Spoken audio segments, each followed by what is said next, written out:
मैं घंटों बैठा तुम्हें ऑनलाइन देखता रहता हूँ। मैसेज टाइप करता हूँ तुमसे कुछ कहने के लिए,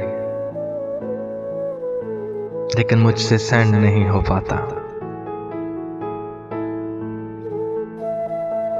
जो लिखा होता है मैं खुद ही मिटा देता हूँ, फिर लिखता हूँ, फिर मिटा देता हूँ।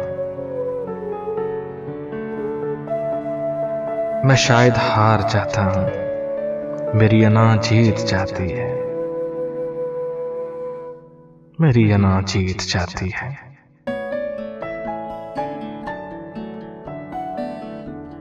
डाक आई है बहुत से खतों में, तुम्हारा खत भी शामिल है।